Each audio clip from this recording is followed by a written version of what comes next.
yourself through the chat room as well. Thank you so much, all of you. To start off the meeting, I'm going to pray using my own indigenous language, which is Shona. And also I'm hosting this meeting here in Harare, Zimbabwe, at the Harare International Conference Center at the HICC Rainbow Towers Hotel. And with me, co-hosting with me is Yvonne Dushume from Rwanda in Kigali. So I'm going to lead us, each and every one of you, in a prayer. I'm going to pray using my own language. Thank you. Kadinamate, tenzi mababato kutendera chipo cheupenyu chamukupaswaniswa. Ndava pamberi pechigaro chenyu Mwari, dai mungatitungamirira. Patakutanga musangano uno, dai mungatitungamirira zvese zvatichataura nezvacharonga zvigova zvinofamba zvakanaka. Ndanamatira mumwe neumwe pakati penyu musangano, dai mungamukomborera. Zvese tenzi ndosisa mbiri yenyu, inogara nesingaperi. Amen. Yes, more people are still joining and our numbers are still low, only 26 people here, but more people are still joining and others, as they understand, they raise concern of data to join the meetings, but we'll do some effort to record the meetings and also to have them share the screenshots so that they can have an insight of what will be going on here.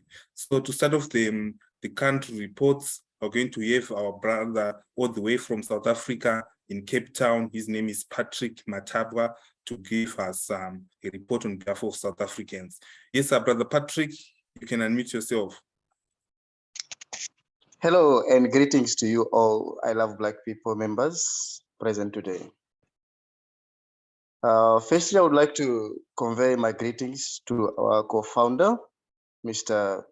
Christopher Mapondera, our founder, Mr. Sinclair Skinner, ambassadors, moderators, and each and every member who is present today. My salutation to you all for your hard work and a never giving up spirit. And I believe that together we can achieve our goals. In last week's meeting, we had the country group's report from the representatives who were present on that day. We had a COVID-19 update from all the countries that were present. We had a healthcare class lectured by Nana Akua, a traditional healer, a founder and director of the Natural Path Holistic Wellness Center, LCC. We also had a Pan-African history lectured by Dr. Tyrene Wright, PhD. But we also had our co-founder speech, Mr. Christopher Mapondera, who gave us a very beautiful and encouraging speech.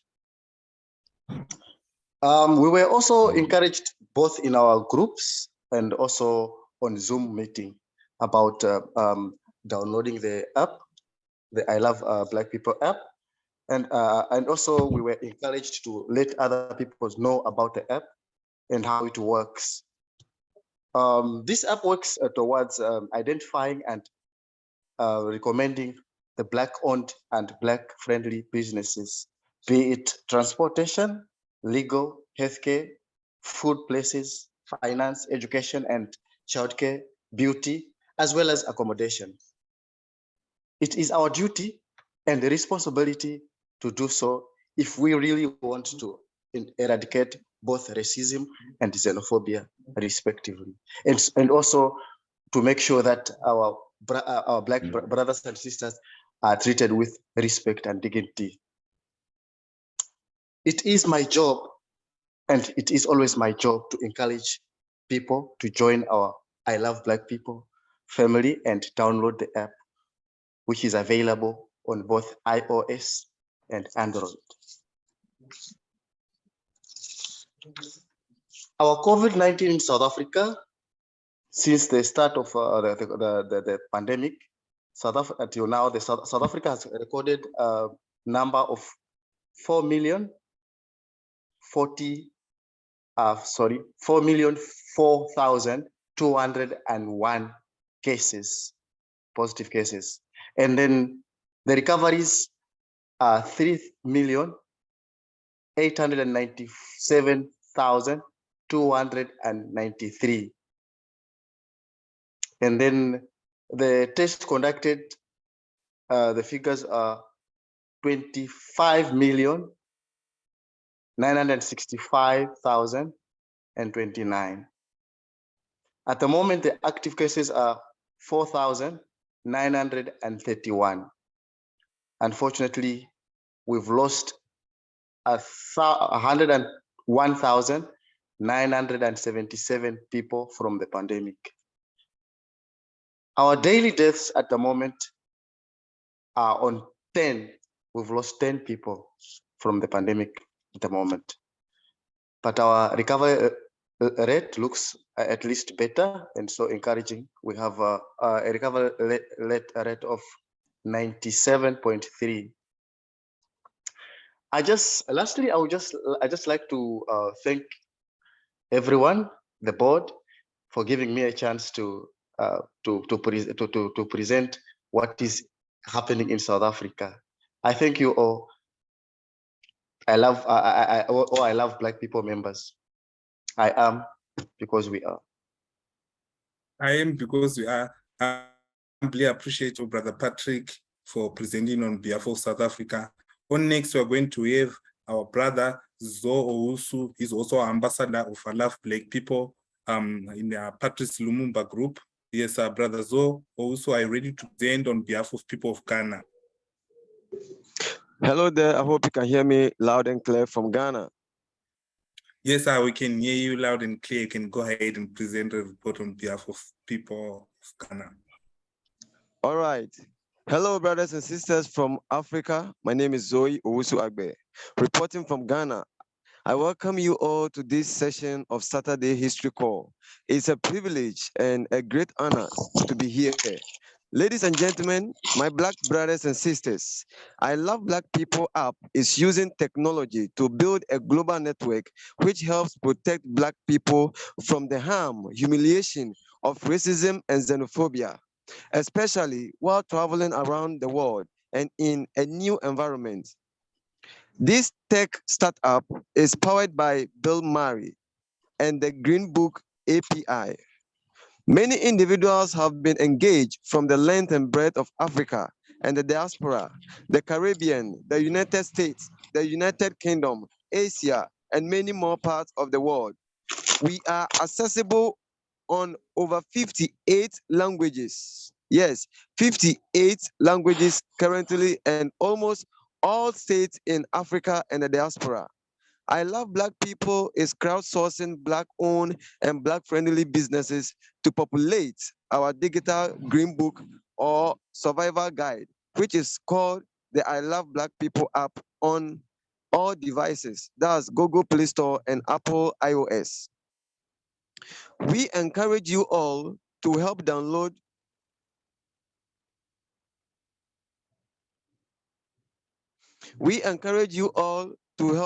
the app and recommend Black-owned and Black-friendly space in your area to help protect Black lives from humiliation of racism and xenophobia.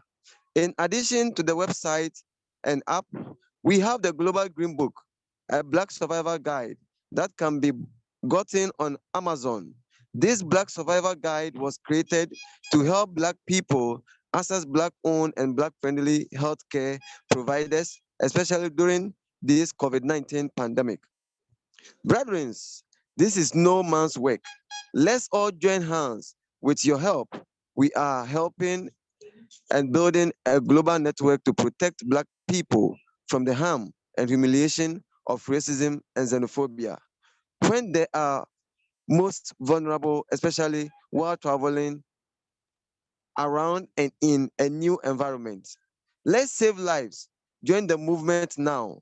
I Love Black People. Recommend the app and download it yourself for families, loved ones, and friends. Share the link to the download so that they will all get it downloaded. Ubuntu, I am because we are. Join your brothers and sisters. You can become a member, a founder, or a moderator, or a brand ambassador. As one lawyer and activist, Thurgood Marshall, the first African-American justice, once said, in recognizing the humanity of our fellow beings, we pay ourselves the highest tribute. Unity is strength. Beloved, let us unite until victory is won entirely. Live it, love it. You are black. We are black. I love black people. I am because we are. Reporting Ambassador Zoe Owusu Agbe. Thank you. I am because we are. Thank you so much, Ambassador Zoe Owusu Agbe, all the way from Ghana, representing a report you should come out on behalf of people of Ghana. With wasting time, we're going to move forward all the way to Guyana, and we're going to have our brother to present a report on behalf of people of Guyana. I can see Mr. Mapondera is also joined us. We are going to have him have a speech after the country reports. So, Brother Clyde Fowler, can you hear me? Yes, I can. Can you hear me? Yes, I can hear you. You can go ahead and present the report on behalf of people of Guyana. Good morning, everybody. Just like to start with the COVID. Well, COVID cases here is 69,745. We have 1,271 deaths and 69 new cases as of today. Some exciting news here from Guyana. We have with us a visit by Royal Highness, His Royal Highness Paul Jones Egnada, and the Queen, Royal Highness Queen Amina from South Africa, visiting us here in Guyana. Monday will be our emancipation celebration, and we as Africans, we are promoting, equality. We are promoting what I Love Black People have been saying all along, and the Pan-African movement here in Guyana has been blessed to have this delegation.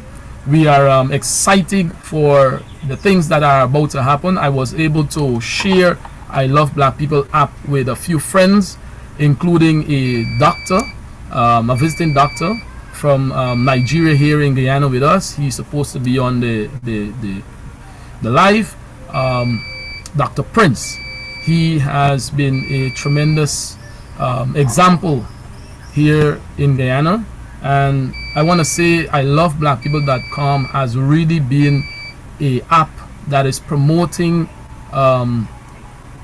the black families and the black businesses, and we are excited here in Guyana to have this visit to celebrate emancipation.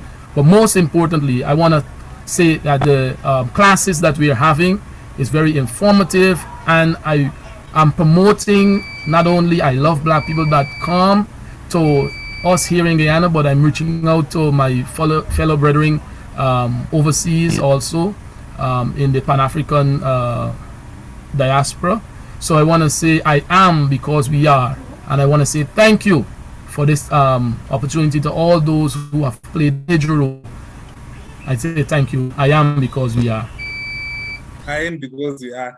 Thank you so much, Brother Clyde Fowler, all the way from South America in Guyana. We appreciate you. Without wasting time, you can also mute our co-founder, Mr. Mapondera as well. So moving forward, we're going to have Edwin Chamba, all the way from Tanzania, to give us a quick on behalf of people of Tanzania. Yes, Brother Edwin Chamba, can you hear me? I can hear you. Can you hear me? Yes, I can hear you. You can go ahead and present the report on behalf of people of Tanzania. Thank you, everyone. Greetings to everyone. Much love and respect from Tanzania. My name is Edwin Chamba, an ambassador of Wild Black People. Yes, in this week report, of course, I managed to visit Malaika Milele, there at Bwiru in Mwanga, where the orphanage are staying there. So we went there and see them there so that we can comfort them and make them see that they have some people back then is black people. Weekly activities in groups included a quick reminder to download I Love Black People application for Android and iOS using a link which was provided there below. Another activities was to adhere with rules and regulations of group rules for everyone in our group. Another thing was listening for Pan-African Historical of Saturday, hosted by Dr. Tyrin and Nana Akua Zenzele in traditional medicine seminar.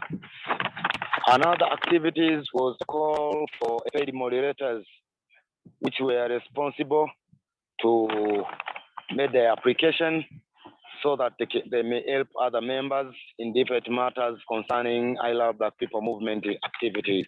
Another thing was to join every Thursday and Sunday to join the Sirius FXM as a radio show hosted by our co-founder Sinclair Sina, and getting some knowledges concerning I Love Black People and other Black people movements in that radio show. COVID-19 updates in my country. Now there is no any case increased or decreased. We have 37,510 cases remain there and 841 deaths. Thank you for listening me. I welcome everyone to Tanzania as a beautiful country, as a Black people country. Everyone may reach here. Thank you so much. I am because we are. I am because we are. Thank you so much, Ambassador Edwin Chamba, all the way from Tanzania. We do appreciate you. Frederick Ivan, you can tune in on our Love Black People radio show on channel 141, Sirius XM, HUR Voices channel 141. You can tune us 9 a.m. to time. Thank you so much. Moving forward, we're going to jump to Mozambique all the way to our lovely sister Anna Karina to give us a quick report about Mozambique. Yes, Sister Anna Karina, can you hear me? Good day, brothers and sisters from I Love Black People family. I don't know if you are hearing me because I'm in a quite noisy place. Yes, sir, we can hear you. All right. First of all, it's an honor to speak on behalf of the Mozambican community, and it's great to see you all. I see that our family it's growing, and it's a privilege to take part of this family. It's important to tell you that English is not my first language, so will you excuse me? Will you pardon me if you hear my report with some mistakes? Okay, presenting the I Love Black People Mozambique country report for 30th of July. First, I'm going to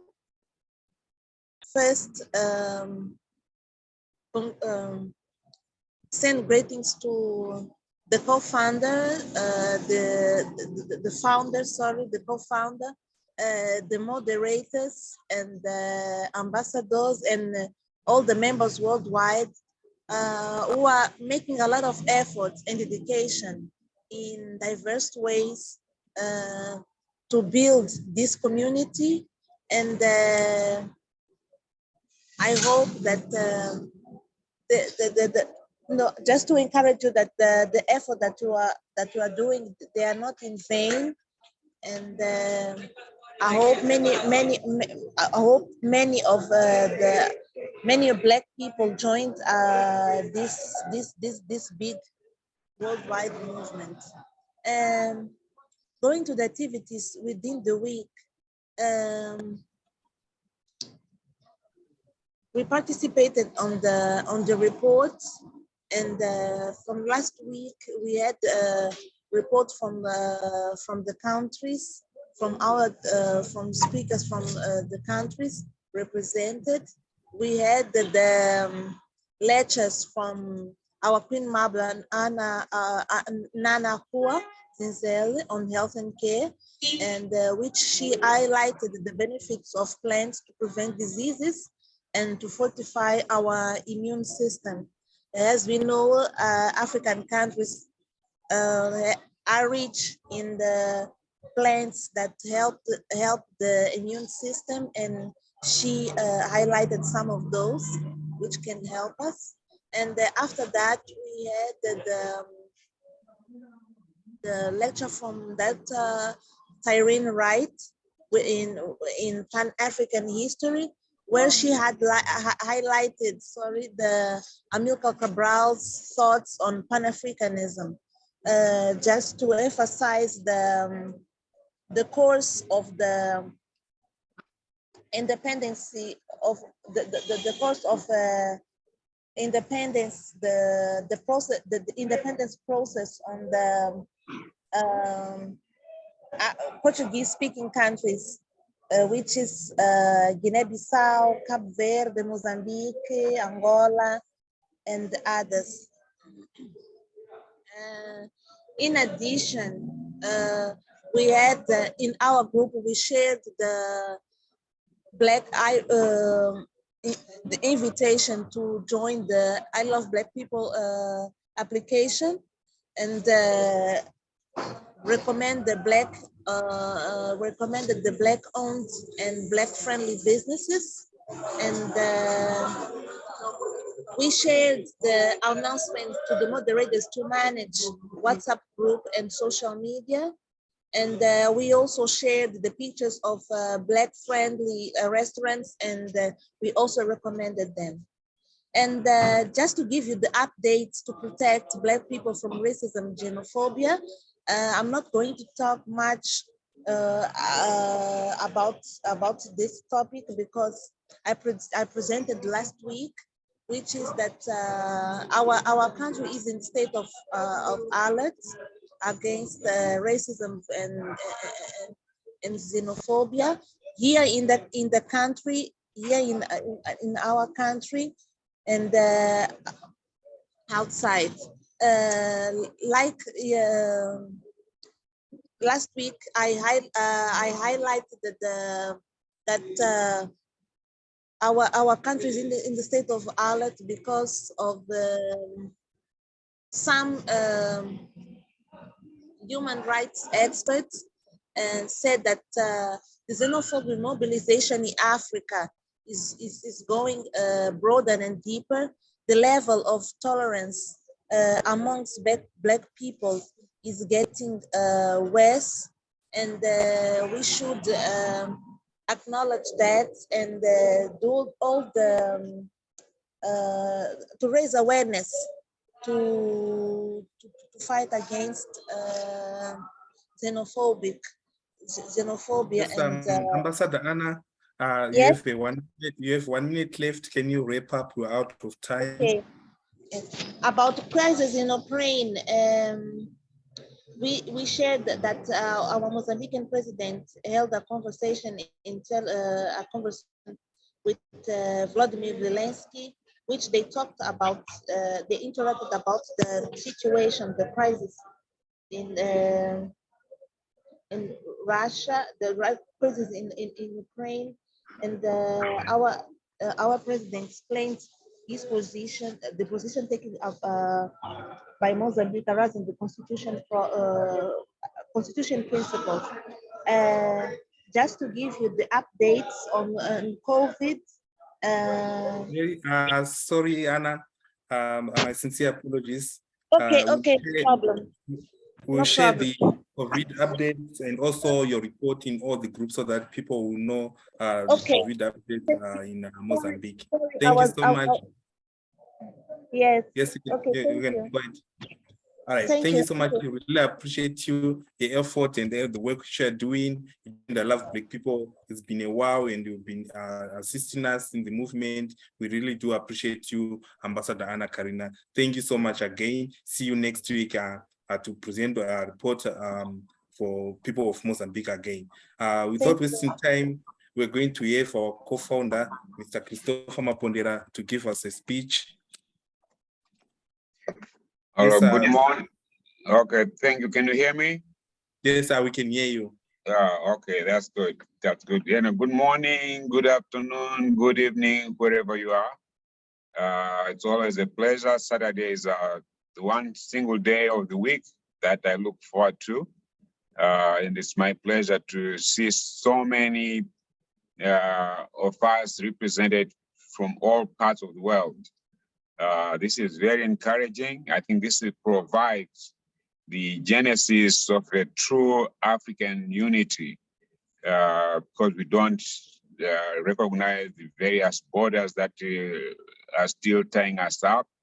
It also extends Africa to all the other African people of African descent who are all over the world, whether it is in the Western world, the Eastern world.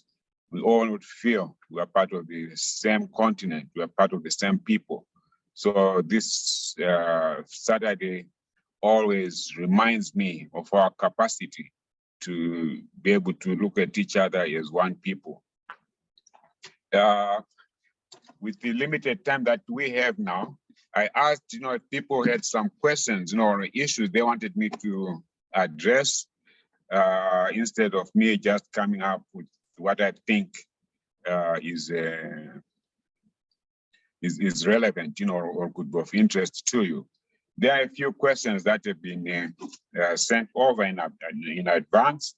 I'll try to address some of them. The first question was when was the first Pan-African conference held? I don't know if Dr. Tyrese may have covered that already, but the first Pan-African Congress was held in the UK in 1900. This involved people from various parts of the world, people like Dr. Dubois, and many other African scholars. They were all assembled in the UK. It may seem like it was a paradox at the time, that, well, how can you go and talk about Pan-Africanism in the UK, which was the seat of colonialism and the oppression of Black people? That it was a matter of convenience, because most of our people at the time, who had money to get a higher education, they either had it in the Western countries, like in the US, or in the UK, at the colonial headquarters. So that was the reason why really this meeting was held there, because there were so many people who had more or less brought together by the common colonial power. As you know, Britain being such a small country, but it dominated the world, beyond its size. So that kind of provided a certain common identity amongst African people, which in a way, down the line, it actually ended up being an advantage to us, because we start identifying that we've got a common enemy that we must now unify and we fight against that common enemy. You find that the whether it was in Malawi, in Zambia, in Tanzania, in South Africa, all those leaders, in Ghana and so forth, what made it easier for them to get together was because they had that common suppressor, whom they felt, that they should now come together and come up with the strategies of removing the colonial yoke. But there have been several other subsequent Pan-African conferences of major note, but I think Dr. Tyrese must have covered some of those in details, but nevertheless, a series of these Pan-African conferences took place, culminating into the formation of the OAU,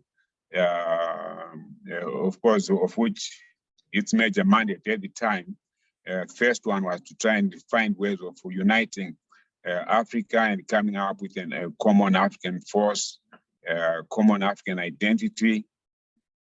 And you may have also heard in some of your lectures, that that particular conference, African leaders were kind of divided, where Kwame Nkrumah was of the opinion, Kwame Nkrumah and Ben Bella were of the opinion that we must form an African force right away and start, integrating Africa so that we don't continue these little divided states that we had. And then on the other side, you had people like Julius Nyerere saying, well, let's take a more careful, and measured steps, gradual steps, towards the integration of Africa. And of course, the Nyerere group won in that particular instance. And this is really led to more of the gradual integration of Africa. And ultimately, we now have the AU in place. And of course, the AU is also going through its transformation, where they have now decided that by 2060, we must have full integration of Africa. Whilst that may be a noble thing to do, but I don't see it being followed by certain practical measures, that I think will make it easy to achieve that. For instance, the continental free trade area, it's one step in the right direction, in the sense that they are removing all these trade barriers between the African countries. But when we get to the point where we've got a single African passport that you can travel to any part of Africa, we have a single, African army for, the collective defense of Africa. These things will take time. Hopefully, by 2060, we'll have achieved that. Now, just on the question of the various attempts that have been made to try and bring the African people together, we must not forget also that it has been a very precarious position for some of our leaders who have attempted to try and again bring about this quick integration of Africa. You can see what happened to Lumumba. He did not think Congo should just be in isolation of the rest of the African, continent. But I'm glad, again, that slowly Patrice Lumumba's vision is coming to play, with the formation of the East African community now, of which DRC is now a part of it. You now have the Central African and East African countries all joined together, from DRC all the way to Kenya and so forth. That is a good move. And then you also still saw what happened with Gaddafi. We had also become very active, in terms of integration of Africa, from creation of a common currency, a common, army, and all that. That we know what resulted with him, that we no longer have him today. Then you had, Thomas Sankara was creating the issue of trying to make Burkina Faso start believing in itself. Now, that type of spirit, if it is spread to all the other parts of the Francophone Africa, that would have totally emasculated the French. And as you know, we lost Thomas Sankara, and that move to try and liberate, Burkina Faso from French rule kind of got slowed down. But I'm glad to note that the young generations in Burkina Faso is now beginning to understand what Thomas Sankara was trying to do. So we just have one more minute to go. I think the question of, the whole Pan-African history, well, Dr. Tyree is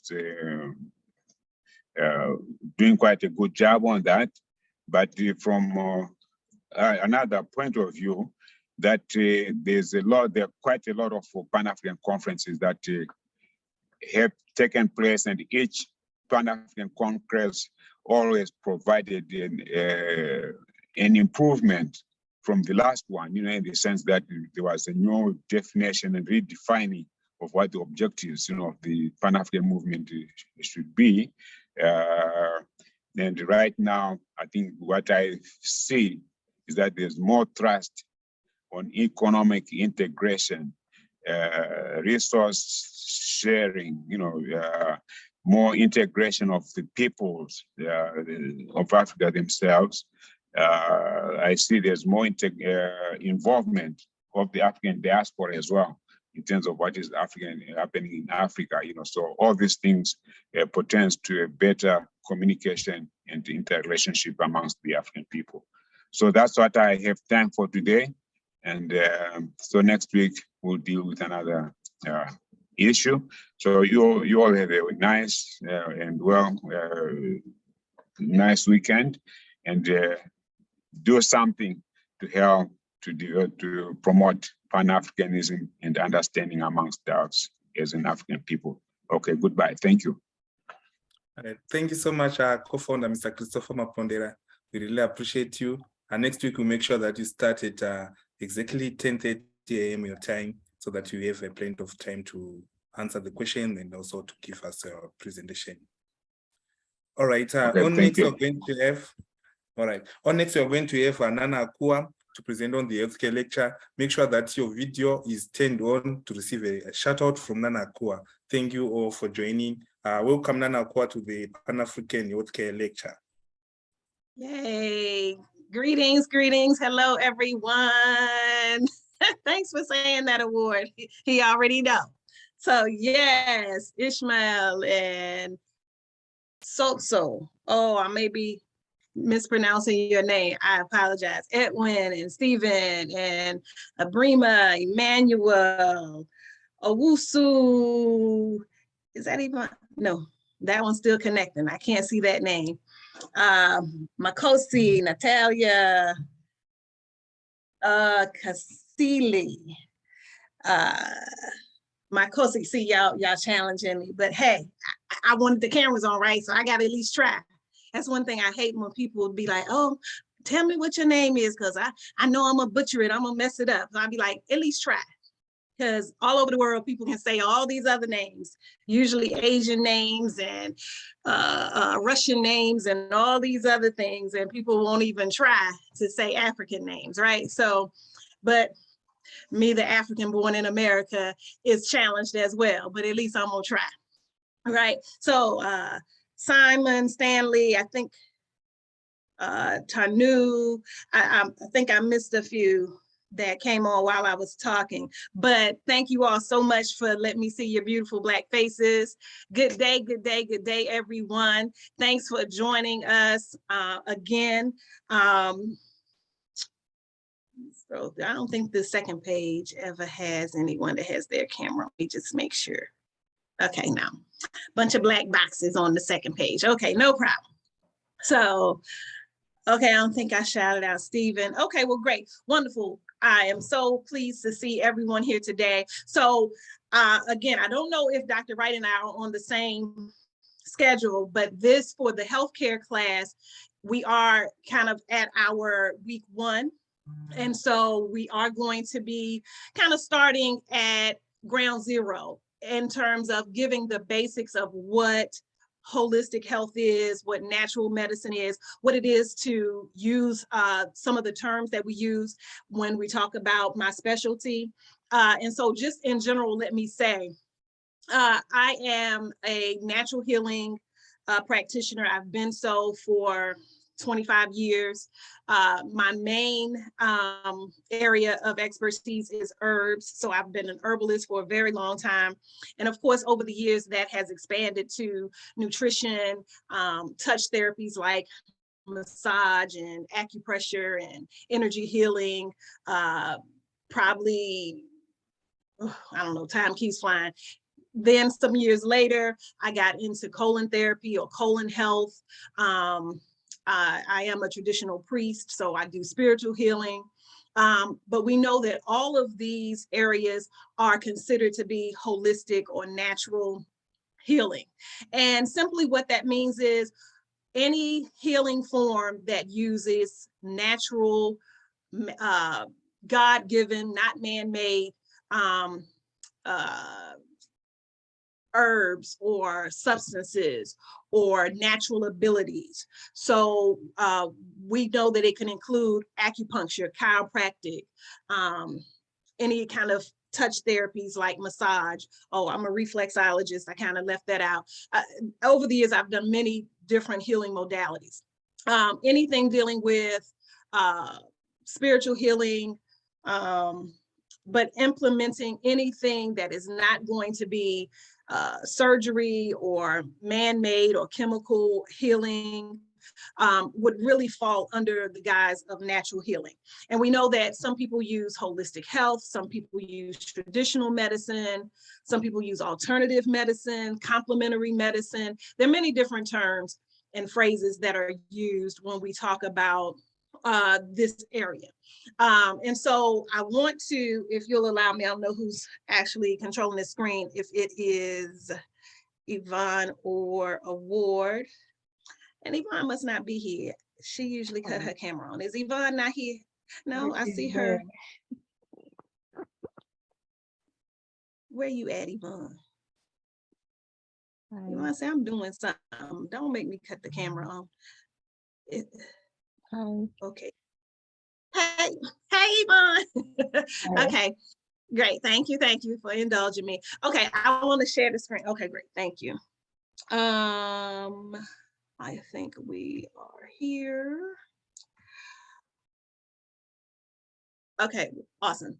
Okay, so yes, let me scroll back up to the top. I had kind of already set it up to be on the little questionnaire that I wanted to start with, but just wanted to kind of go back. So again, I kind of mentioned some of the areas that fall under natural health or some of the concepts or principles that kind of fall under this. But again, whatever we're doing, if we're focusing on what we eat and using food as medicine, if we're focusing on the nutritional aspects, if we're focusing on exercise, moving the body, because yes, I left all of that out. So that could include stuff like Tai Chi and yoga and Qigong and all of the movement therapies that we use to heal the mind and the body and the spirit, right? So it can include so many of these concepts, right, that are listed here on this picture graph. And so again, holistic medicine is any form of healing that considers the entire or the whole person, mind, body, spirit, and emotions. So basically implementing these, taking that approach to bring someone to optimal health, maintaining balance through balancing out and addressing all of these areas. And so, and if you've been with me before, I always like using this picture of the Sangoma because I want to really impress upon us as African people to not shy away from your traditional healing. So whatever your spiritual beliefs are, and we know that a lot of us who are on the continent, born on the continent, may still be Christian and not following traditional spiritual systems or religions. But when we're talking about this traditional healing or this natural healing, holistic healing, I want you to know that this is the type of person, and not just the Sangoma, but we know that all of the traditional healers of the different parts of the continent, that is mainly what we do, is we heal using herbs. So not focusing so much on whatever divination work she may be doing here in the forefront of the picture. I want you to look at what's in the background. So we know that this person is going to have all of the local natural medicines and herbs to heal, right? And so this is who you're going to go to when you know that there's something going on. And maybe your primary care physician or your regular medical doctor can't put their finger on it or can't place their finger on what exactly is going on. You may in fact need to go to a traditional healer and use some local natural herbs. Okay, so I wanted to point that out. And so I want us to just take, so we're going to talk this week a little bit about nutrition. What are are the principles of nutrition, what are micronutrients, what are macronutrients. But I wanted to go back to the end here. So allow me to scroll back to where I was. And I want us to just take a moment to evaluate what our diets are like. You know, how well we may be doing in that category, okay? And so there's some questions here that I really want you to give some thought to, okay? So this is sort of a diet check questionnaire, all right? And this gives indication, and as you're going along, I'm gonna read through a few of these. If you answer yes, of course, to the majority of these questions, you really may wanna reconsider how you're eating and what you're eating. Right? So of course the maximum score is 20, the least of course is 0, but just consider how well you're doing with your diet. Do you add sugar to food or drink almost every day? Do you eat foods with added sugar almost every day, right? And the way you know this is you read the labels, right? Oh, and let me just say this. We know also that it won't just say sugar. It might say sucrose. It may say maltodextrose or lactose or fructose or maltodextrin. It'll say several words that all lead back to sugar. It may say corn syrup. It may say high fructose corn syrup. It may say aspartame. So there are many forms of sugar. And so it's really important to read the labels and then take a moment to Google, right? You may very well not know all of those ingredients, but take a second. We pull out our phones and Google everything else, right? Pull out the phone and do a little research on some of these ingredients in foods that we're consuming that you don't know what they are. Don't just say, okay, I don't know what that is, but I like this food or it tastes good, right? Really know what's in the foods that you're eating. Do you use salt in your food? Do you drink more than 1 cup of coffee most days? Do you drink more than 3 cups of tea most days? And here, what we really want to focus on, are we talking about our standard Black or white teas, usually our Lipton teas, right? And I know a lot of my continental African brothers and sisters, we love this Lipton tea, right? I guess we got this from the British, right? And it's cool, but as an herbalist, and what we'll talk about next week is we really want to focus on using herbal teas for our after dinner teas or our morning teas with our breakfast, right? Because we want you to get the healing benefits of the natural herbs, not just these teas. So not just tea for tea's sake, not just drinking tea just to drink tea, right? And it's good to, start the day with something warm and end, the night with something warm, but we want it to be good choices. So our concern here for this question is the caffeinated teas, the regular Black and white teas that usually will contain caffeine. Are you drinking more than 3 cups of those? Do you smoke more than 5 cigarettes a day? Oh, Lord. I mean, a week. I was going to say a day. Or if you're smoking cigarettes at all, these would all be kind of cautionary tales. Do you take recreational drugs such as marijuana or something stronger? Is that part of your lifestyle? Do you drink more than 1 ounce of alcohol, right? That could be 1 glass of wine, 1 beer, a shot or something, 1 measure of spirits, your gin, your vodka, your rum or what have you, right? Do you do more than 1 of those a day?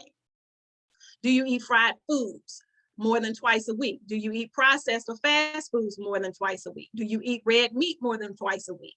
Do you often eat foods containing additives and preservatives? Again, this is one of those situations you would have to read the labels, right? So we're looking for things like the food colors, right? Our yellow number 5, yellow number 6, blue lake number 40. We're looking for additives like BHT and caramel color, and I can't think of some of these right off, but different things that we know are not the primary ingredient of that food.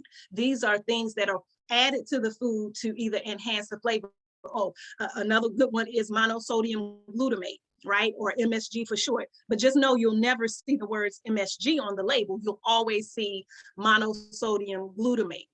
right? But are you eating these foods that are enhancing the flavor, or hydrogenated oils that are meant to preserve the foods longer so that they have a longer shelf life? Reading your labels will know whether you have additives and preservatives in it. Do you eat chocolate or sweets more than twice a week?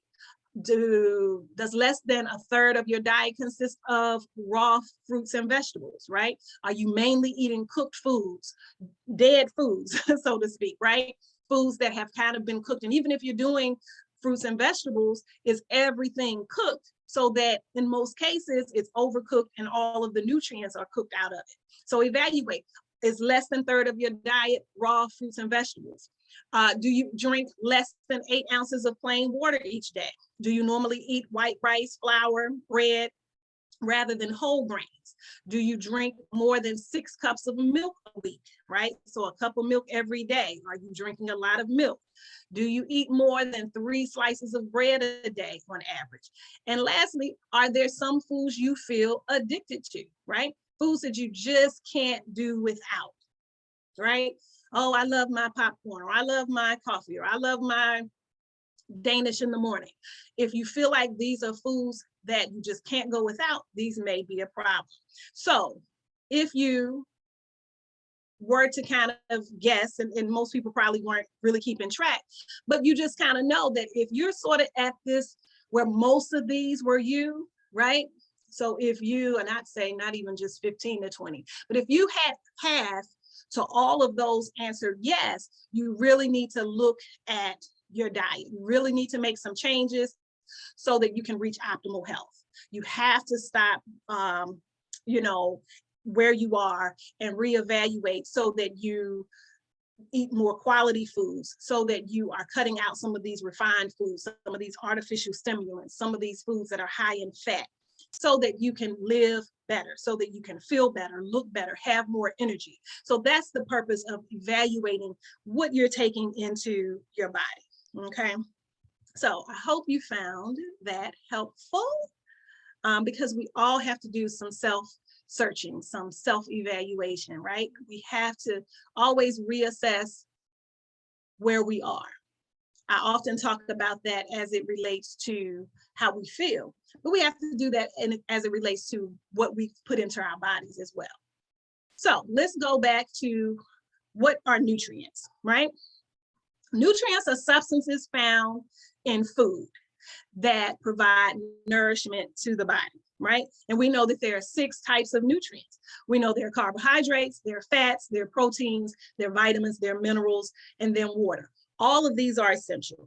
Even though in each of these, there may be certain types of carbs that, for example, may be better than others, but we know that carbohydrates are still essential. We know that some fats may be bad for us, but we still know that fats are essential.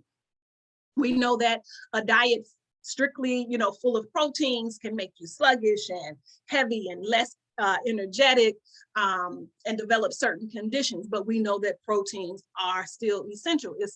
It's a matter of knowing how much and what types of proteins to consume. And, same thing with water, each of these things, they're crucial, but you have to know how much to consume and the right ones in which to consume.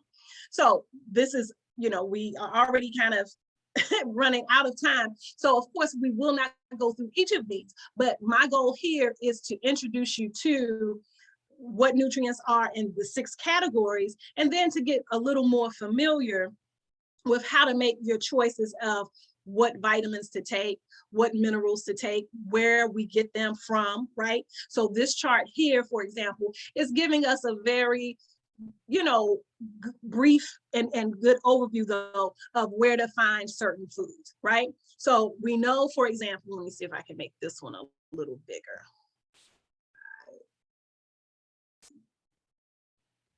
There we go. Right? So we know that vitamin A, for example, we know that it's good for developing healthy vision, and it's good for growth and development. And so very briefly, here are just some quick items to know where you can get vitamin A from. Cabbage and carrots and papaya, eggs, right? And then we know that the B family There are many different types of B vitamins, and generally we're using these for energy, for growth, for development, healthy hair, skin, nails, things of that nature, metabolism, all of these types of things. If you are having digestive issues, if you are trying to lose weight, just for your proper red blood cell development. There's so many reasons to make sure you have adequate B vitamins in your diet.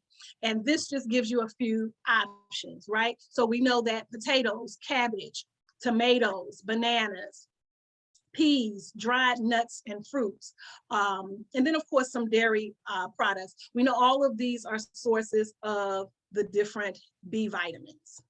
We know that vitamin C develops healthy growth of gums, teeth, skin cells, fights off infections like colds and flu, a number of different things, right? Boosting your immunity. We know that we can get this from guava, from tomatoes, from oranges, from lemons, grapes.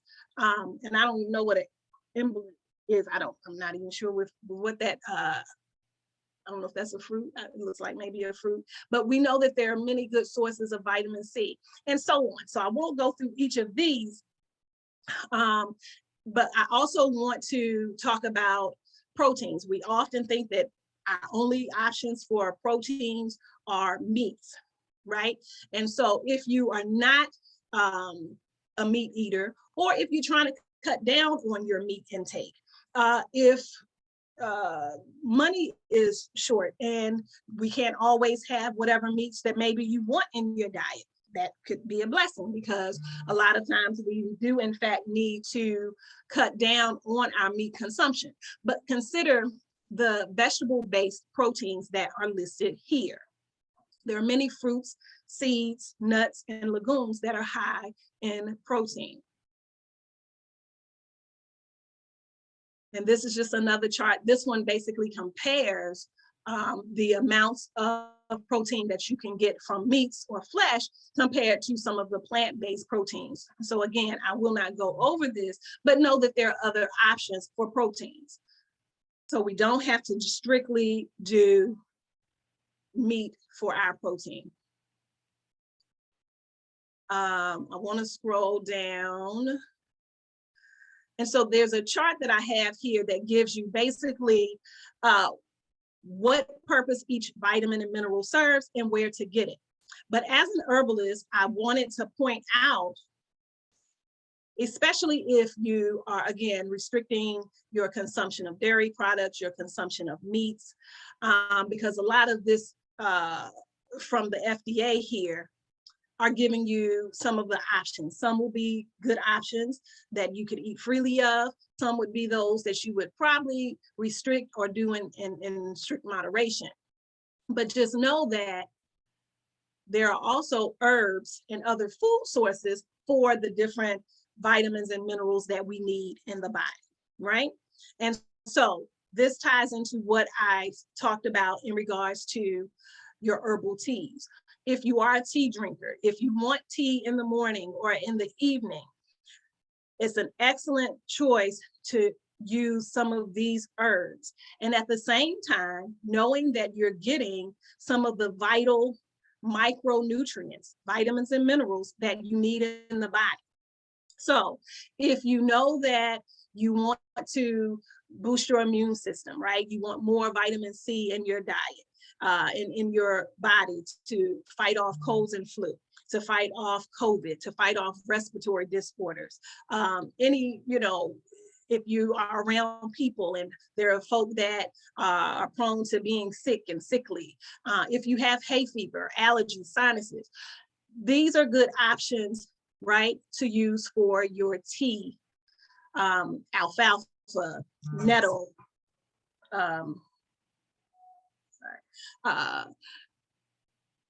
nettle, chickweed, dandelion, green tea, fennel, horehound, echinacea, peppermint. All of these are really good options, right, to use as your before breakfast or your after dinner tea. If we're talking about minerals and we know that we need, we're having muscle cramps or we are having blood pressure issues and we need more potassium in our bodies, right? Then you may very well do horehound or red raspberry or alfalfa or yarrow, parsley. These are good herbs to use to build up the potassium in your body. Calcium ends up being a really big issue in terms of, I hit something, wait.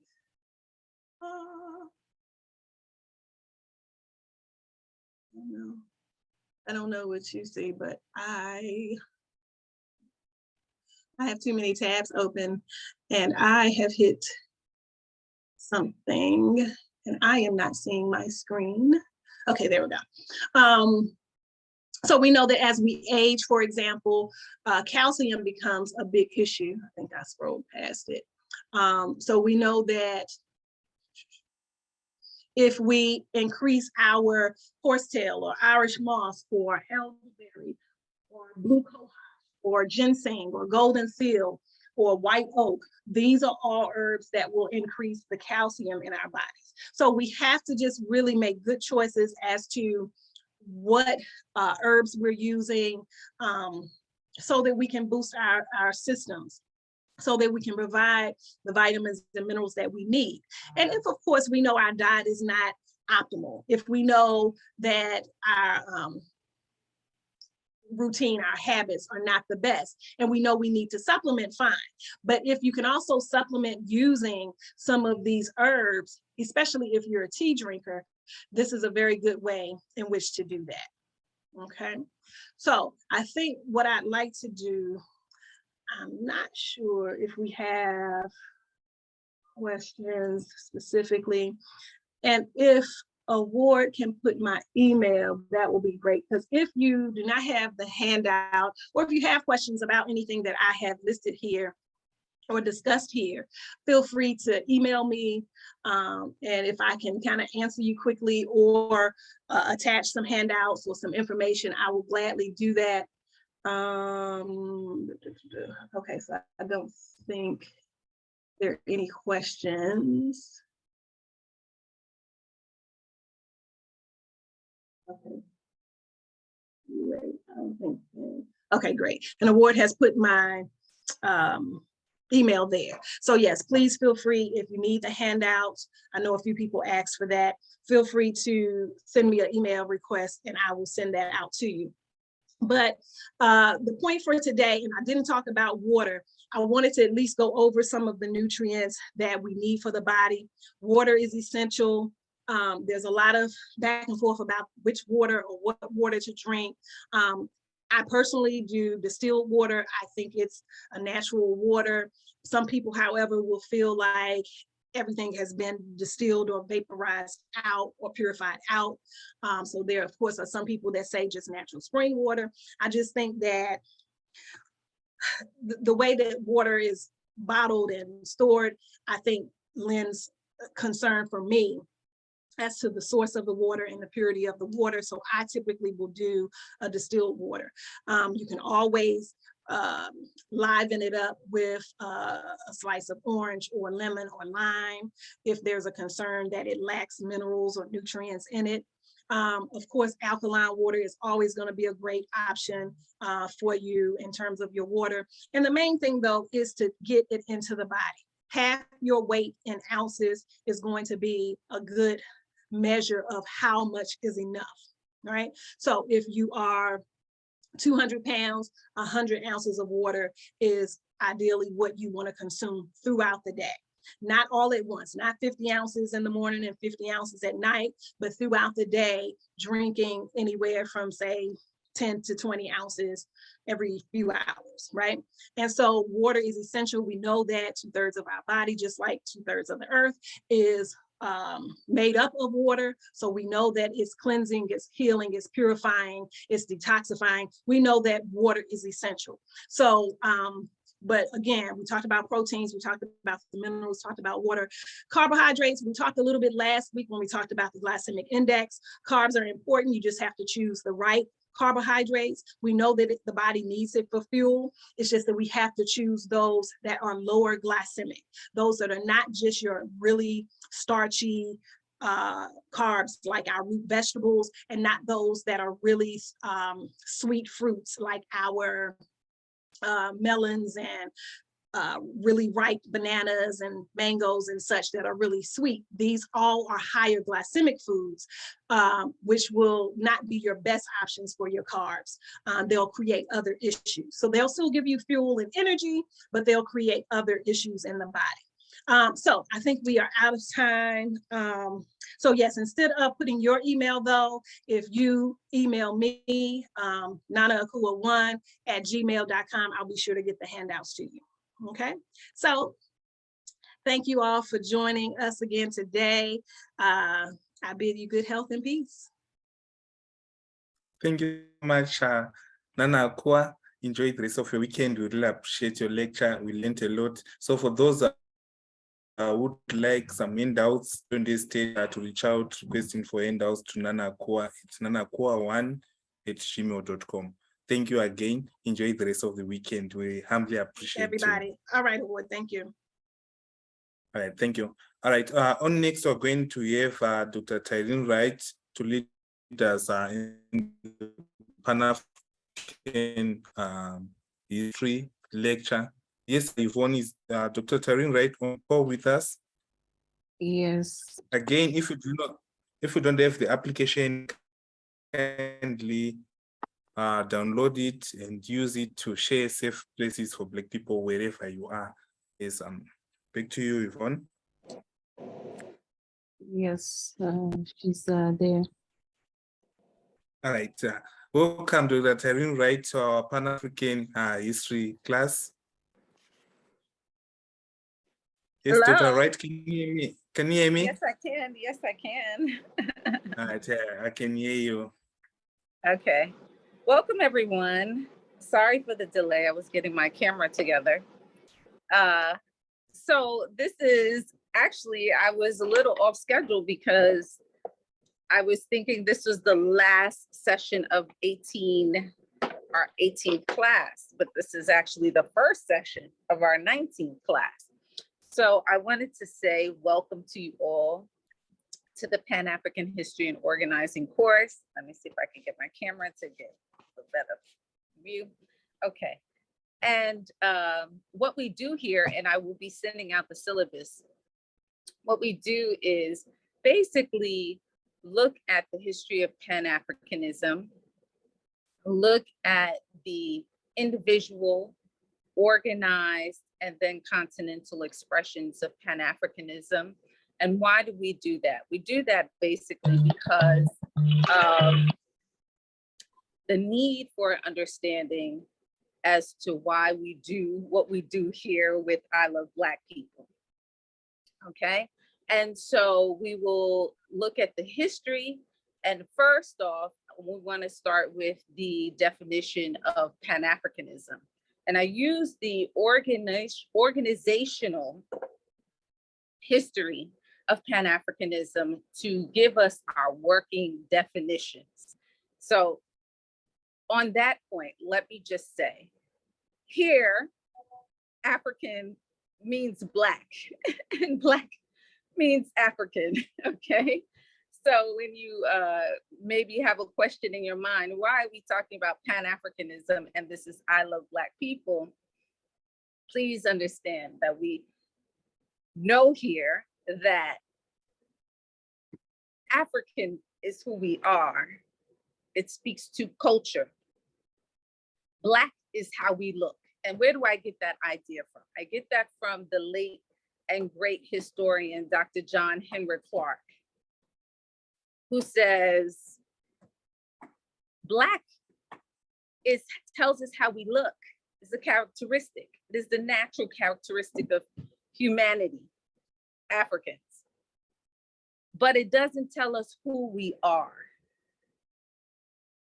African tells us who we are, our values, our ideals, our norms, how we live, right? What is important to us. It is who we are. Culture is lived, right? Characteristics are usually physical dynamics, right? Physical appearance. But it tells you nothing about who a person is, right? Just being Black, right? African says who we are, how we live, how we worship, how we treat each other, most importantly. Okay, and so this is why we use the term Pan-Africanism and Pan-Africanist in the context of this course, because it tells us who we are, how we've organized individually, how we've organized organizationally, and how we organize, hopefully, continentally. The highest expression of Pan-Africanism being on the continent of Africa, when the various colonial territories seek to unify against colonialism and imperialism.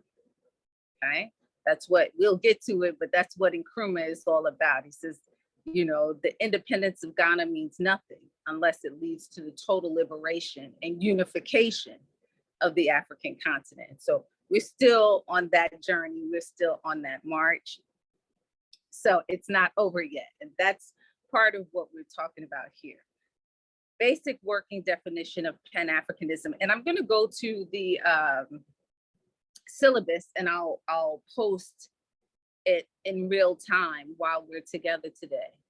But the basic working definition of Pan-Africanism that we use here comes from the first Pan-African Conference. And the first Pan-African Conference took place in the year of 1900. And it was an assembling of African people, Black people from around the world with one focused objective: unity for the purpose of eradicating oppression and exploitation everywhere we are. Okay? Unity for the purpose of eradicating oppression and exploitation everywhere we are. And we know that everywhere we are exploited, we are oppressed. Okay? That is the bare bone definition. And later on, there will be people who come and add to that, right? But at the core of Pan-Africanism is that we come together to strategize around our common condition. In the context of I Love Black People, our constant and common condition is that our lives are threatened everywhere we are, right? And our people are exploited everywhere we are. So this is part of what we do in I Love Black People: create and inform each other of safe places, right? So that we can protect each other from exploitation and oppression, right? And oppression takes place or expresses itself in many forms. So that is the core of the definition. That's the core definition we use in terms of Pan-Africanism. And like I said, over time, and we'll go through that in the context of the course, over time, there are different proponents, Garvey, Nkrumah, and others, who will add on to this concept of Pan-Africanism. But the common denominator or the common thread is that when we come together with a purpose to deal with and strategize around our common condition. Now, let me just sidetrack for a second. There are many detractors of the concept of Pan-Africanism today. You might, if you're on social media, you know that there are people who say, well, what has Pan-Africanism done for us lately? It hasn't done anything for us. Well, to understand Pan-Africanism is to understand that those things that haven't done anything for us are not expressions of Pan-Africanism. Why? Because if we just all come together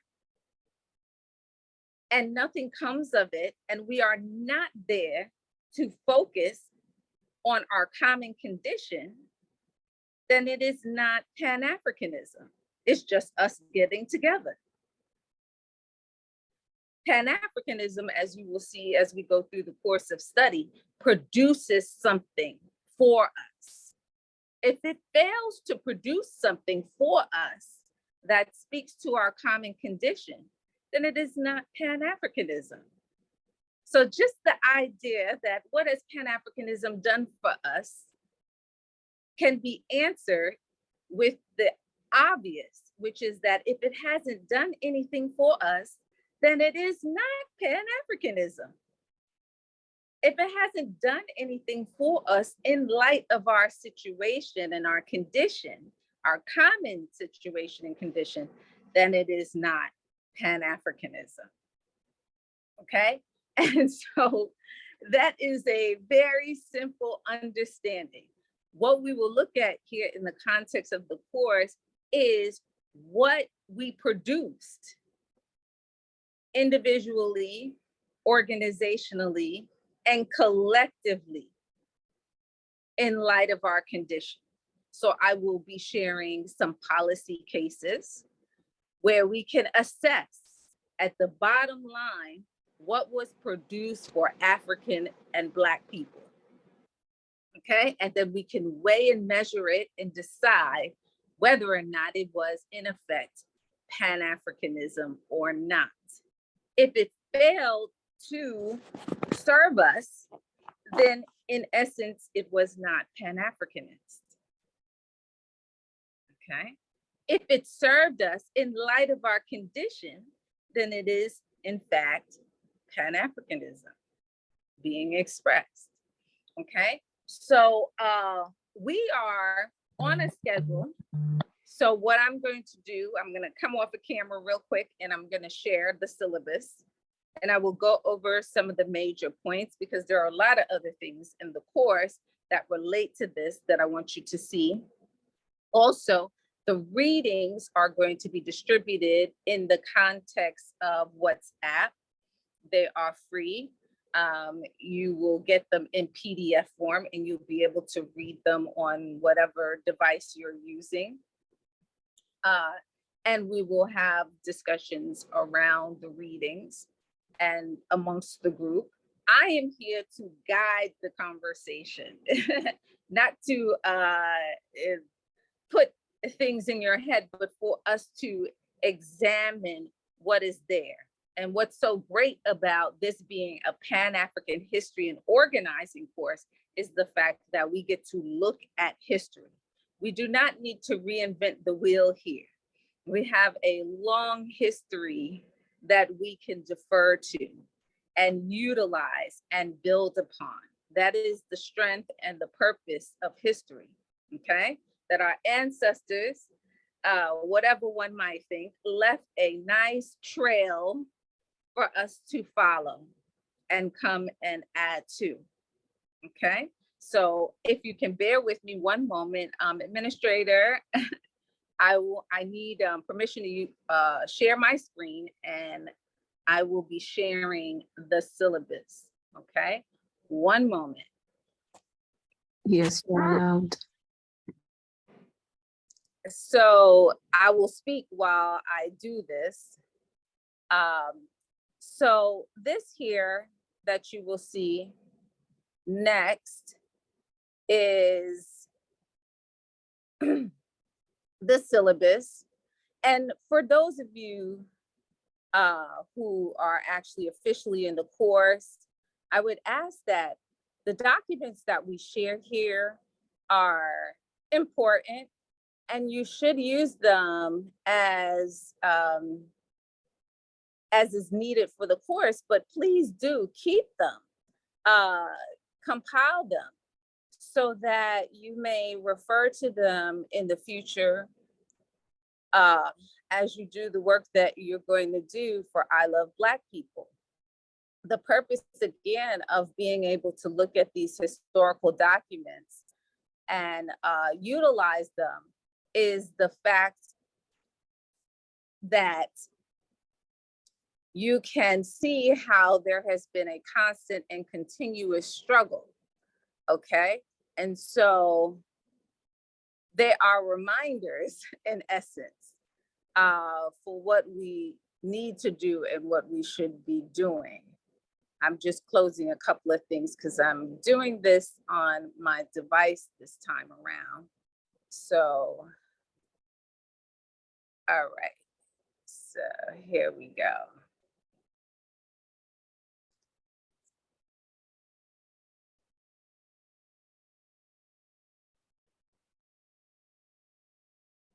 Okay, so what you should see is the syllabus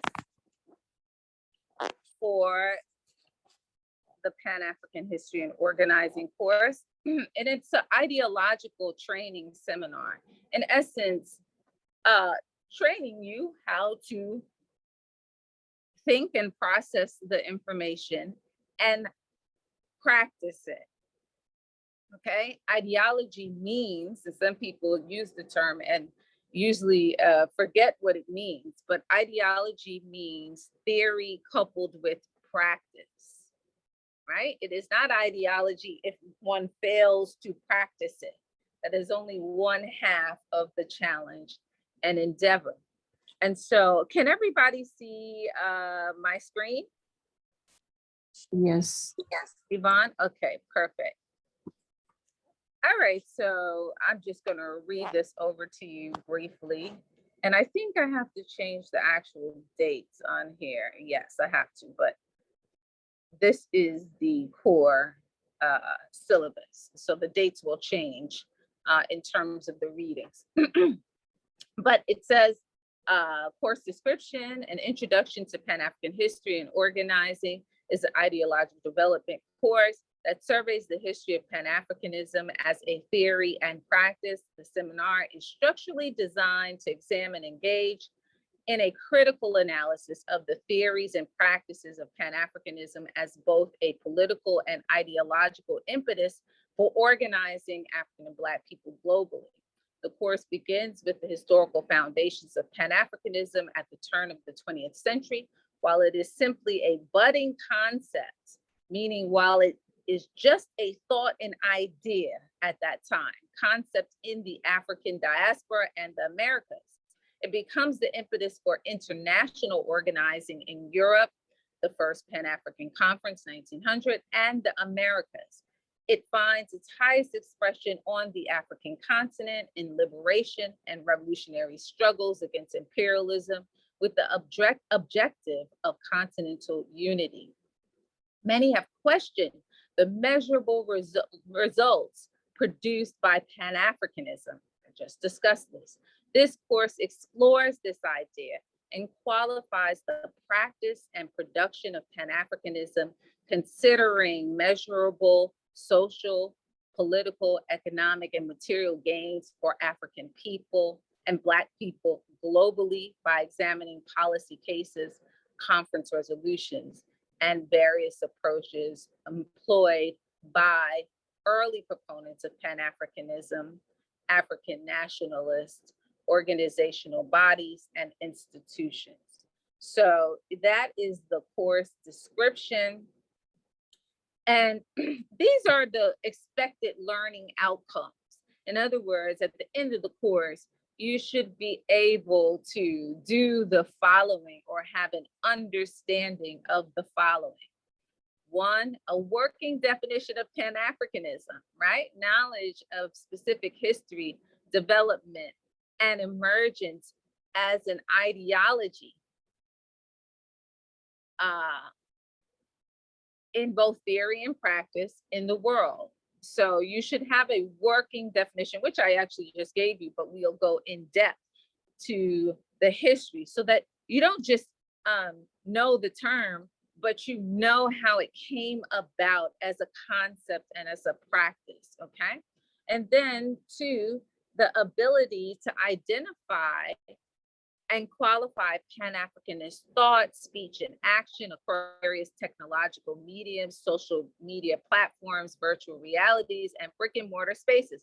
And what does that mean? That means that you should be able to read something, view something, or experience something and know whether or not it is Pan-Africanist in nature. Example, like I gave prior to this, if we all come together and nothing comes of it in light of our condition, right? As people who are oppressed and exploited globally, then it is not Pan-Africanist. So if someone says we're going to have a block party and all we're going to do is sing and dance, but we have people from the continent of Africa there, people from the Caribbean there, people from the United States there, and all we do is sing and dance, but nothing comes from it, you should be able to determine as a result of going through this seminar that that was in fact not Pan-Africanist. Okay, why? Because all we did was sing and dance.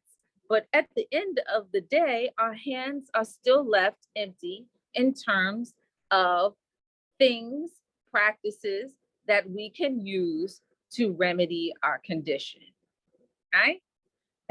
So that is an example of what number 2 will teach you to assess. The ability to qualify whether policies, legislation, organizational initiatives, and or general practices are Pan-Africanist in nature and beneficial to African and Black people. This is the same thing, but now applied to policies, right? That are issued by governments or issued by local entities, legislation, or even organizational policies and initiatives. This is made by a group of people as opposed to individuals just coming together, a defined group, right? A specific group. If those initiatives or that legislation does not deal with our condition, then it is not Pan-Africanist. And you should be able, you should come out of this with an ability to qualify whether or not these things are Pan-Africanist and serve our interests. The ability, number 4, the ability to identify imperialism, colonialism, and neocolonialism as oppressive and exploitative systems as they have manifested throughout the African world and its diasporas.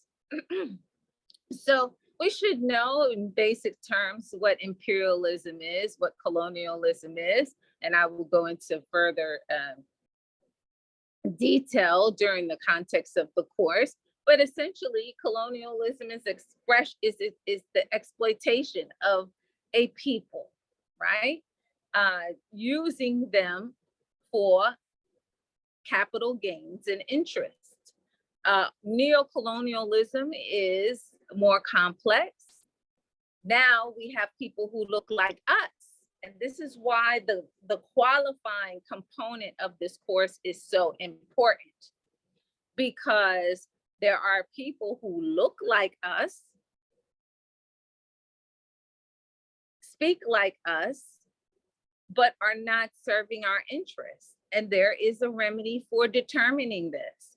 They can look like us, speak the same language as us, but when they engage in the action that they declare that they engage in, they ultimately don't produce anything in our best interest.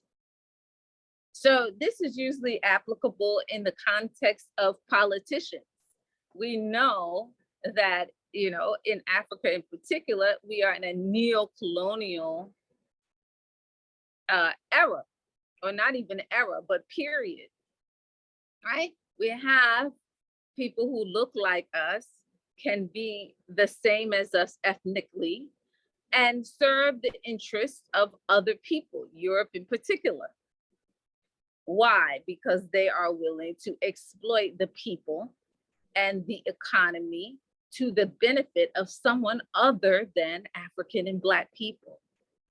So this should give you some of the tools to identify what imperialism, colonialism, and neo-colonialism, which is a more sophisticated form of colonialism, are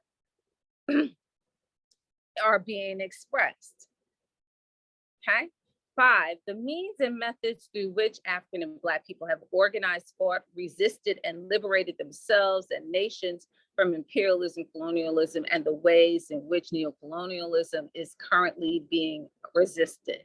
So we have a history, which I referred to. We have a history of struggle, continuous struggle, and we can't abandon that history. Our role is to take that history, refer to it, and build upon it. We don't have to reinvent the wheel. We take the best practices from the past and apply it to the present with some adjustments to our current situation. Okay, so we are involved in a continuous struggle. The reality is that though many of you may see this organization as the first expression of its form, the truth is that over the long period of our struggle, we have come together many times to strategize around it. Okay, this is not the first time we have a organizational body that comes together to say we must deal with the threat to our lives. We must deal with the threat to our persons and our well-being. It's just that this has happened under the guise of other names and other forms. And so we have to invoke those models, right? Invoke those methods. And here we look at those means and methods through which we have organized and fought and resisted, okay? And this is just a new way of doing it because we have technology at our disposal, right? The role 6, the role of Pan-Africanism as a primary strategy and tactic in the effort to eliminate racism and xenophobia. Now, Pan-Africanism, once again, unity for the purpose of eradicating oppression and exploitation. One of the things that many people struggle with in terms of Pan-Africanism is the lack of understanding around what unity itself does for us. Why should we struggle for unity? Well, unity insulates us. Unity protects us because we can move together in a block. We can move in concert, okay? Many people think we should just attack this issue or that issue. Well, our unity is what we need to struggle for and around, because unity actually, as a result, insulates us and protects us from all the other issues. So we have to struggle for unity. And I'll get more into that. The importance of unity, the role of unity, and another name, a synonym for unity is Pan-Africanism when you're talking about African and Black people, okay? The ability to differentiate multiple perspectives through an analysis of different case studies built on measured evidence-based arguments and research essays. So this just talks about the ways in which we will examine Pan-Africanism and the many different perspectives and how Pan-Africanism has been expressed and how we can differentiate those various expressions, okay? Example, Garvey generally took an organizational approach. At one time, Marcus Garvey, the founder of the Universal Negro Improvement Association, had an organization that spanned the world. Never before or after has the African world been more organized, okay? And that was Garvey's specific contribution to Pan-Africanism, meaning organizing African people around our common condition. Now we are all informed and on the same page for a moment in time, right? We've got to get back on the track. But for a moment of time, we are organized globally around one organization that allowed us to negotiate and deal with our condition, right? I will introduce in the context of this course another proponent of Pan-Africanism, which is not the typical or expected person, but Booker T. Washington. And I will show how he engaged in a case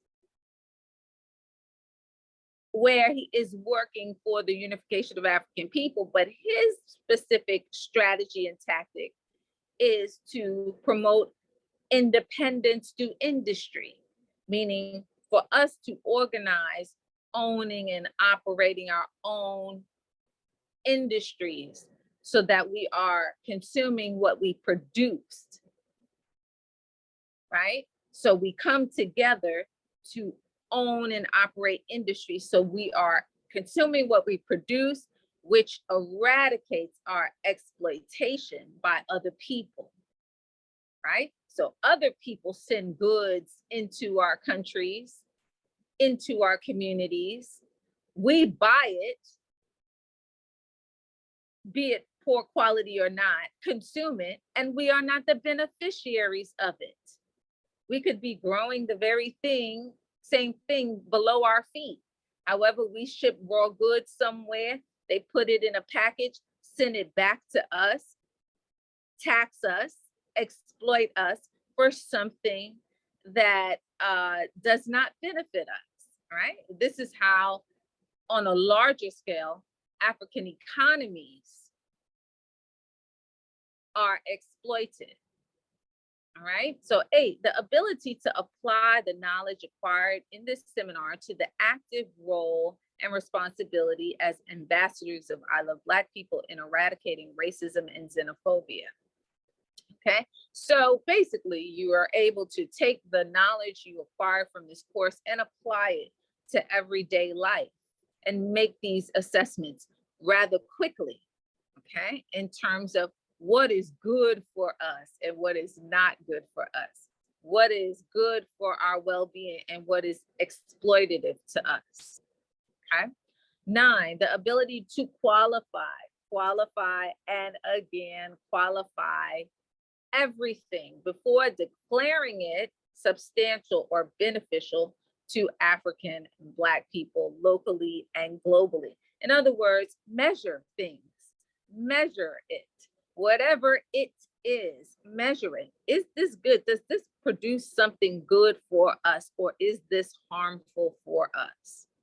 Okay, whether it's the production that from one person, whether it's the production of an organization, whether it's production by governmental bodies, okay, or organizational bodies, we should be able to assess, qualify it again.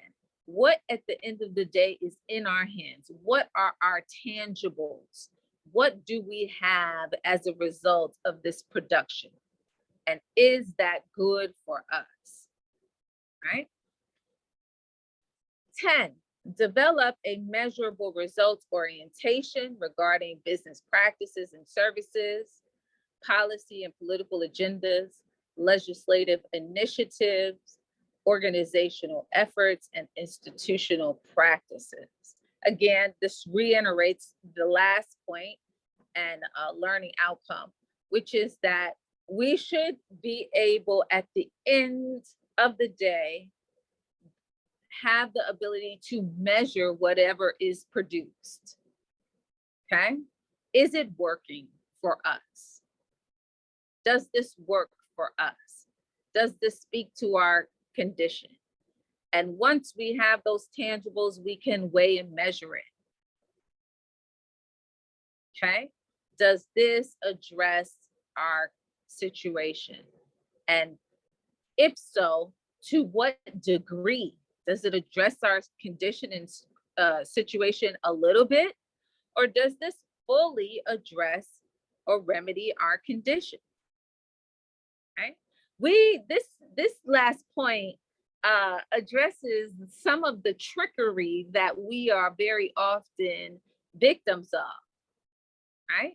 Everywhere we are, people will deliver things to us, whether it's in legislation and say, and put Black or put African on it. And we automatically assume that this works for us.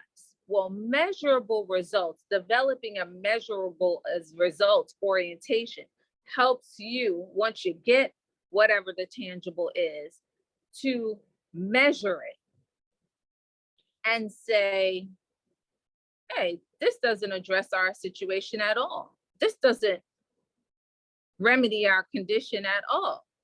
Take this back, okay? Or it may remedy our situation. And then we need to say, to what degree does it remedy our condition, okay? And then the seminar themes are: 1, Pan-Africanism, unity as the primary organizing tool, weapon, strategy for eradicating racism and xenophobia against African and Black people. Once again, us coming together is the first step in activating Pan-Africanism, right? We come together to deal with our condition, but coming together is in effect a weapon, a strategy, right? Because we are all focused on one collective objective. And you don't have to be a rocket scientist to understand that there are many, many forces in play and in action to prevent us from coming together. This is where ethnic differences and national identities undermine our unity. We can be different ethnically, we can have different national identities, but we share a common problem, right? So this is how we strategize, coming together, struggling against the proclivity to say, we are different. Sure, we are different in many, many ways, but we also have a common threat to our lives and well-being. And that, in essence, is the unifying factor amongst all of us. The historical role, importance, and use of the dialectical, conversing, discourse, sharing relationship between African and Black people globally as an effective strategy and tactic in combating white supremacy, racism, and xenophobia, which is a global pandemic. Now, what does that mean? It means that what we are doing today is not something that is being done for the first time. We have a dialectical relationship. We are in conversation with each other. We are sharing with each other, meaning I am in the United States. Some of you are on the continent of Africa in various countries. Some of you may be in other parts of the diaspora. Some of you may be also in Europe. The importance of this is that in spite of our geographical location, we are coming together to have a common conversation, and we are sharing with regard to our condition. And this back and forth dialogue allows us to strategize, okay? And this is a common strategy. If we never talk to our brothers and sisters on the continent, or if our brothers and sisters on the continent never talk to our brothers and sisters in the United States, or our brothers and sisters in Europe, or our brothers and sisters in Central and South America, then we will never know the commonality of our struggle.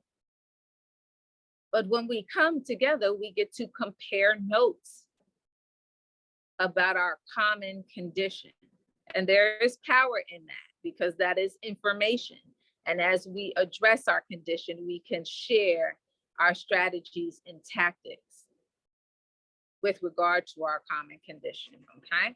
And so that is one of the seminar themes. Synthesizing an application of Pan-Africanist thought, speech, and action in everyday scenarios and challenges. So basically, when we have working things that work, we apply them to our specific locale. So for example, the last theme, if we are sharing with each other information and someone has something that works, and in this case, we are using a strategy of technology to address our common condition. It works. Now we can apply it here.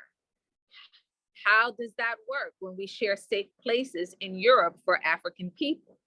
How does that work when we share safe places for African people in America?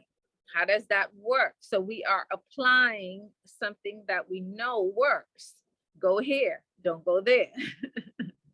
Okay? Or go here. Okay? Period. Go here. Not even don't go there, but go here.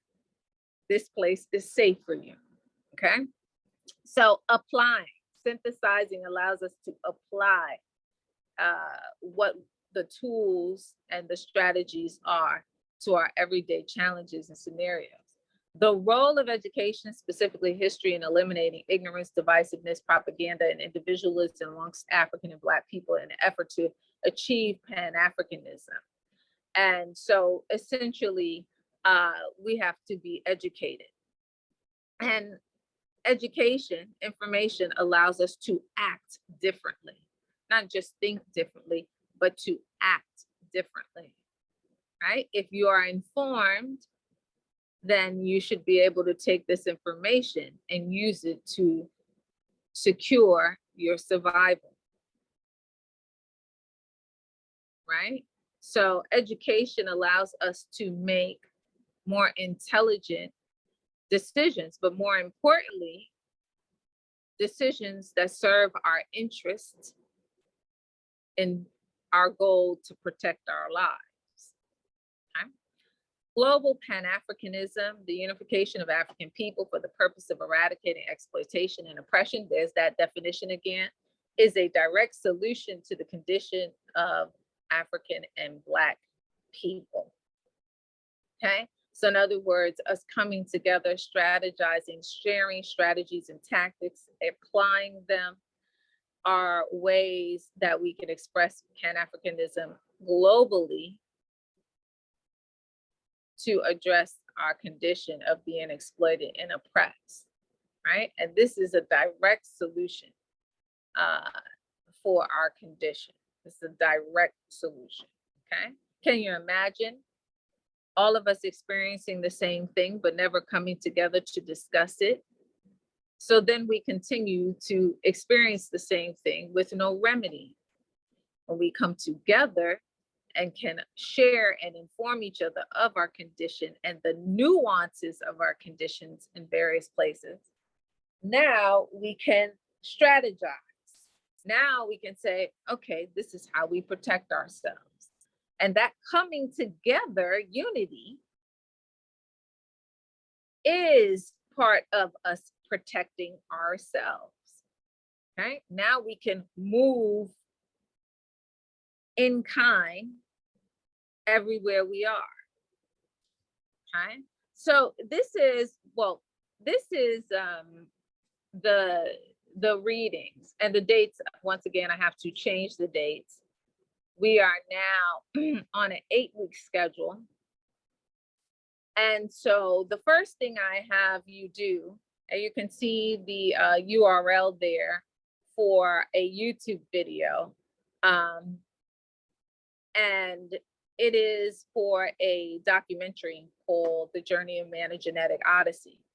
This particular documentary, I start out and I didn't say anything about myself, and you'll come to know that I usually won't say much about myself, but I will give you a blip about who I am, blah, blah, blah. But I use this particular video in every course I teach, and I do teach for the university system here in the United States, specifically in New York. I use this video to conjure the conversation around who is human, what it means to be human. And of course, that conversation begins on the African continent. Here in this course, you should come to the full understanding that to be human means to be African. African and human are synonymous. Small math lesson. Humanity has existed for around 200 to 300,000 years.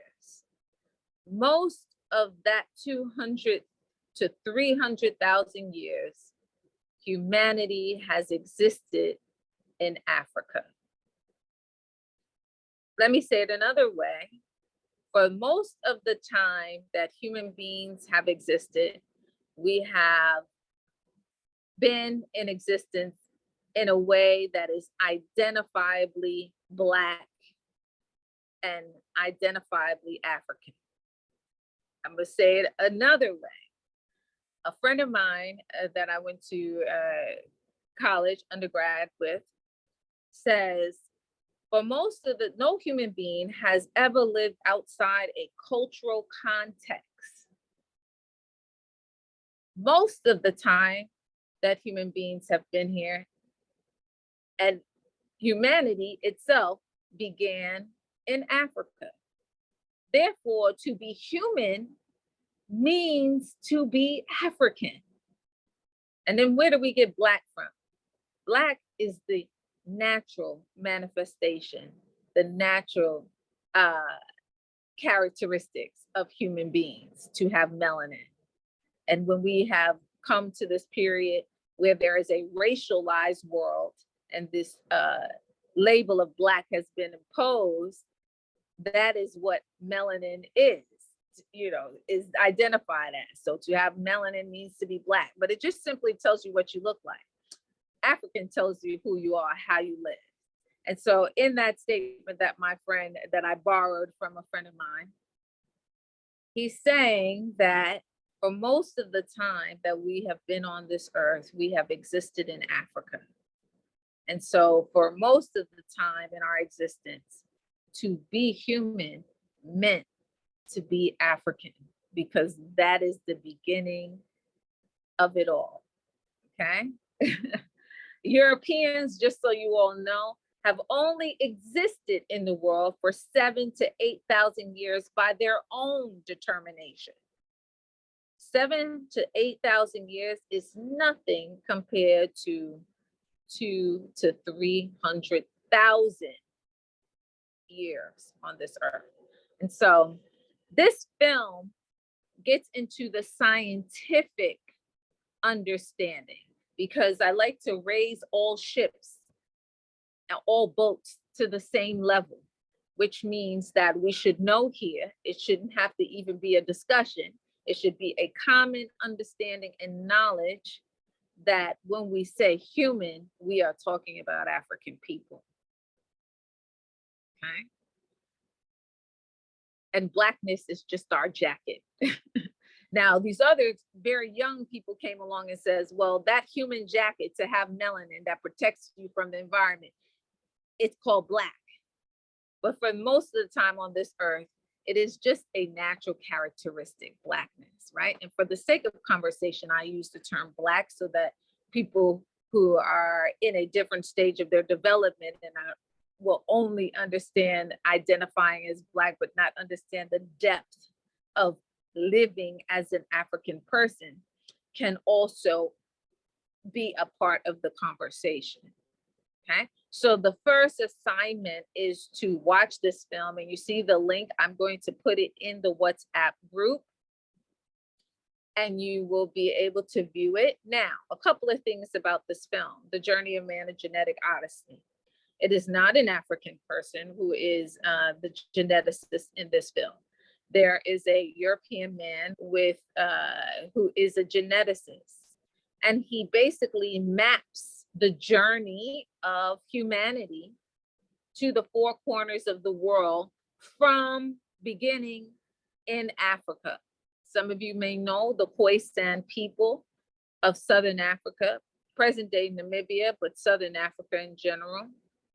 And he gets their DNA voluntarily in this case, and he maps the DNA pattern around the earth to all the continents, showing that humanity began and existed for most of our time on earth in Africa, then migrated out to the other parts of the world. Now, we will utilize various things in here, and this is the importance of being able to critically analyze it. I'm not endorsing Spencer Wells, who is the geneticist you will see. I am simply endorsing the method, the scientific method that he used to come and arrive at the common knowledge that we have, or the common understanding that we have, which is that humanity began in Africa and that human is synonymous with African. Okay, he has many contradictions. He is ignorant in some various ways, and he will use sometimes the wrong terminology with regard to things. For example, he will refer to the Khoisan, even though he knows they're the Khoisan, as the San Bushmen. Bushman, that reference to Bushman is a very European term, okay? The Khoisan know that they are the Khoisan. They have no need to call themselves the Bushmen. Okay, that being said, he will do things like that, which I'm not saying excuse. We criticize it. We criticize it. However, we take what is useful to us, which is the scientific information that establishes that humanity is in fact African. Okay, and we throw the rest of his nonsense away. So I will be posting this. I will be posting this in the WhatsApp group. Hoping, okay, good, you can see me again. I will be posting this in the WhatsApp group, both the syllabus and the film, so you can go over the syllabus and watch the first assignment via video, and that should be doable by everyone. You just, click on the link and it would take you to YouTube, and you will be able to watch the video. And listen, we can analyze it and criticize it and all that good stuff and take what is useful to us. This is just for common understanding, right? Many people don't get the fact that we are the human beings. We are the humans on this earth, not just human. We are the humans, okay? And so we have a right to walk this earth free of negation on every level, man, woman, and child. What we're doing with I Love Black People here is that we have created a way to secure our right, a strategy in securing our right to be safe everywhere we are, right? Okay, and so just so that we're all on the same page, we don't ever want to be in dispute about who is human and who has this right. Malcolm X talks about this, right? It is our human right to walk this earth, right? Free of exploitation and oppression, right? So I think I'm gonna end there. Side note, can I have, Yvonne, can you tell me what time it is? It's 12:09 minutes. What is it? 12:09 minutes. Oh, okay, it's 12:09. Okay, so I'm over my time. I apologize. So I'm going to leave it there. I'll talk a little bit about who I am next time around, but you know, my name is Dr. Tyreen Wright. I'm a professor at the City University of New York. I've been teaching this course, and we've been doing this right here for a year, no, 2 years.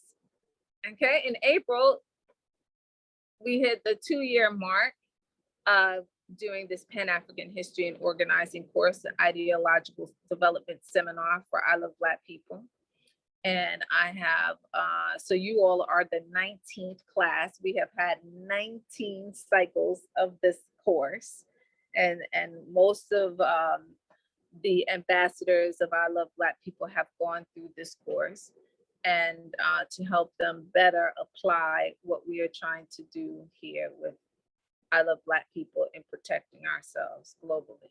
And so this is the course or seminar where you fortify your understanding so that you can carry out. So when you're doing something, you do it better when you know why you're doing it and who you're doing it for, right? I graduated from an institution called Tuskegee University, a Black institution in the United States. And in my history course as a young undergraduate student, we were all required, even aerospace engineers were required to take history. And one of the things that my history professor would always say to the very intelligent engineers in the course, he would always say, you know, so-and-so, you're going to build the plane that travels 10 times the speed of light? And of course, the student would say, yes, yes. And then he would say, who are you going to build that plane for? Okay, so the knowledge that we get here not only facilitates what we do, but who we do it for. And when we do it for African people, we do it for Black people. This is an expression of Pan-Africanism. And now we can measure to what degree did you actually serve our interests, right? So that's my lecture for today. Welcome again. Thank you all for coming into and committing yourself to the course of study so that you can better do what we do with I Love Black People. The last thing I'm going to say is that the idea, the orientation of what we do is that we are attempting to love our people through action. So all the knowledge that you get is to facilitate your actions, right? Okay. I'm going to look at the comments really quickly. Thank you very much, Edmund Benjamin. I see. Thank you. I'm glad you enjoyed the presentation and lecture.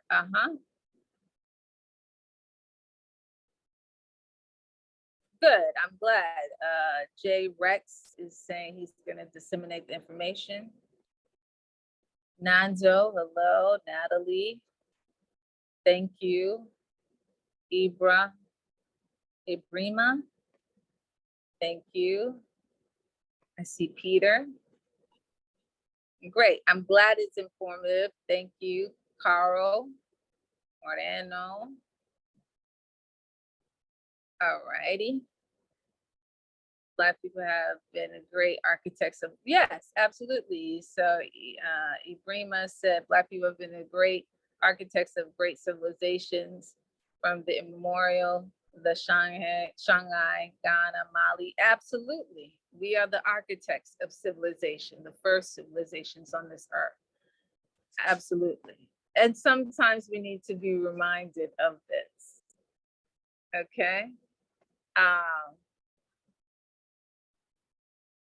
Exactly.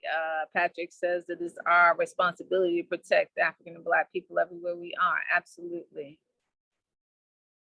If you're not in the WhatsApp group, please do have the administrator add you to it.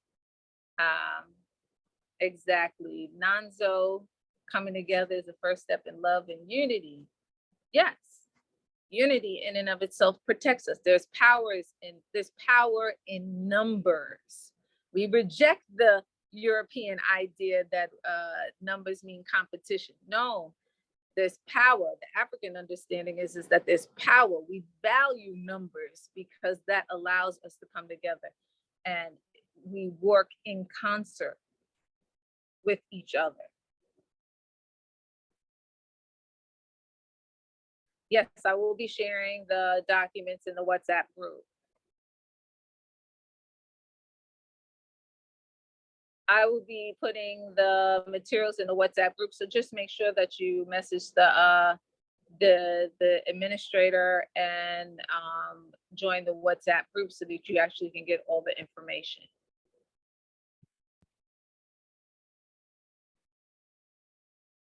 Yes, Caro, the administrator, Yvonne, she can add you to the official group so that you have the handouts, and please keep them because some of the documents are very historical documents, and you know, you otherwise would have to pay for them or, you know, buy the books or whatever the case may be, and so here you will get them for free. Okay, I think I got everything. Jay Rex said thanks for the brilliant lecture. You're very welcome. Okay. So that's it for now, but thank you everyone for staying with us until the end, and I turn it over to you. I am because we are. I am because we are.